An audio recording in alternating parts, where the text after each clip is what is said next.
아니, 엄마가 뭘 알아? 라는 말 들어보신 적 있으신가요? 어머님들, 진로와 대입에 관해서 자녀와 한번 진지하게 말해보고 싶은데 자녀가 학부모님과의 대화를 거부한 적이 많은가요? 내 자녀가 중고등학생이 되어서 사춘기가 되었기 때문에 그런 걸까요?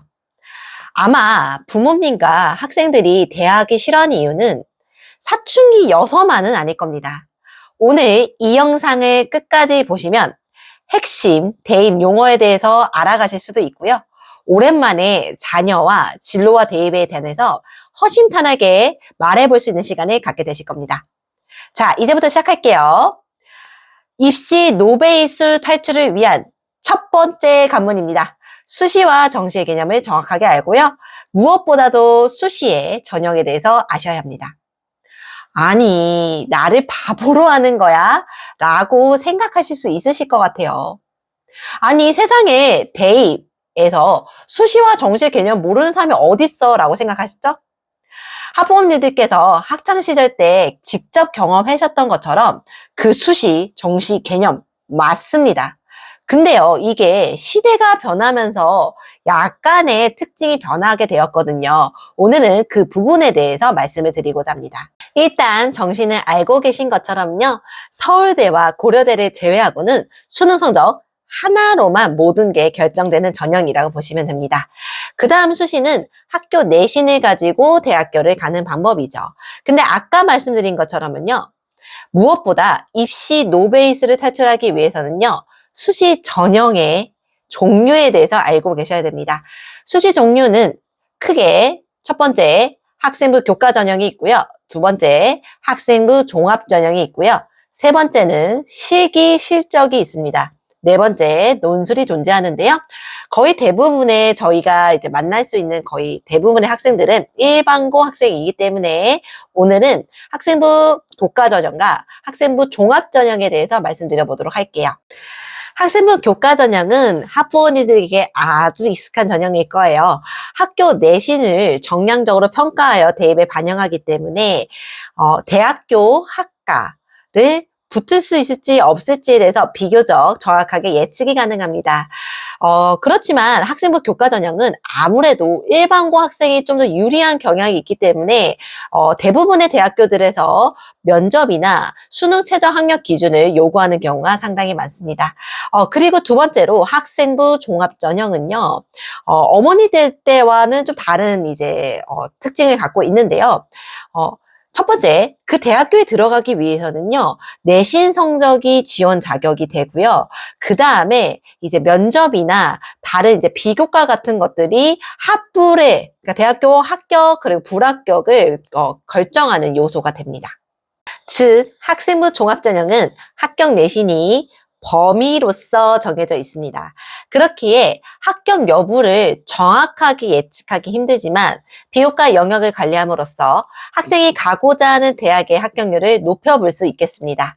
학생부 종합전형은 내신도 챙기고 비교과도 챙겨야 되는데 참 불편한 전형이 아니냐라고 반문하실 수 있으실 겁니다. 대부분의 학교에서 수능 최저 학력 기준을 적용하고 있지 않기 때문에 학생부 종합전형도 충분히 노려볼 만한 전형이라고 생각합니다. 입시 노베이스 탈출을 위한 두 번째 관문, 수시, 정시, 입시의 트렌드의 핵심을 알자 합니다. 2028학년도 대입 전까지는 지금까지의 그 트렌드가 충분히 유지될 거라고 보기 때문에 오늘 제가 말씀드린 핵심 포인트만 알고 가신다면요, 자녀분과 대화하는데 전혀 문제가 없을 거라고 생각합니다.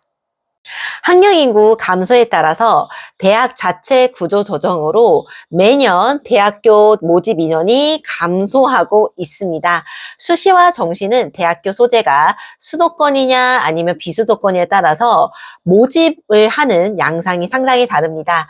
그렇기 때문에 학생이 이제 가고자 하는 대학이 수도권 대학일 경우에는 특히 이런 모집 양상을 잘 보셔야 되는데요. 2025학년도 지금 현재 수도권 대학은 수시가 65%, 그리고 정시를 35%로 선발하고 있고요. 그에 반면에 비수도권 대학의 경우에는 수시가 무려 88.9%, 그리고 정시로서 11.1%, 11.1%로 학생들을 선발하고 있습니다. 그렇기 때문에 학생이 지원하고자 하는 대학의 그 소재에 따라서 어떤 전략을 선택하는지가 정말 중요할 것 같습니다. 더 나아가서 살펴보자면요. 수도권 대학의 경우에는 수시 모집으로 65%를 뽑는다고 말씀드렸잖아요. 근데 그 수시 65% 중에서도 학생부 종합전형을 44%로 뽑고 있습니다.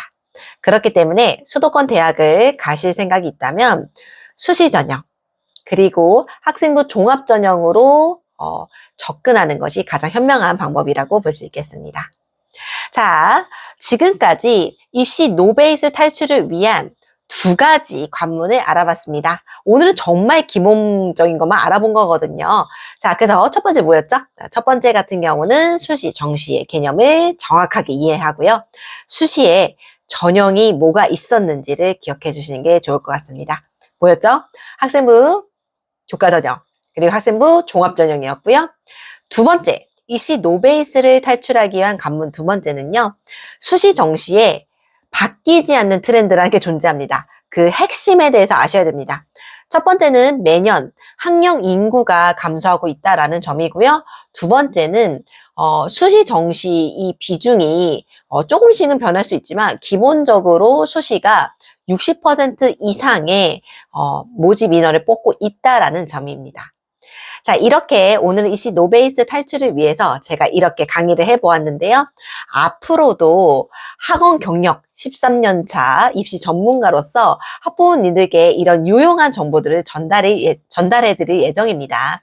궁금한 점이 있다면요.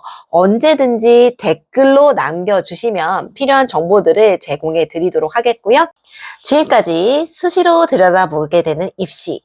여러분들의 수시로TV의 수시였습니다. 감사합니다.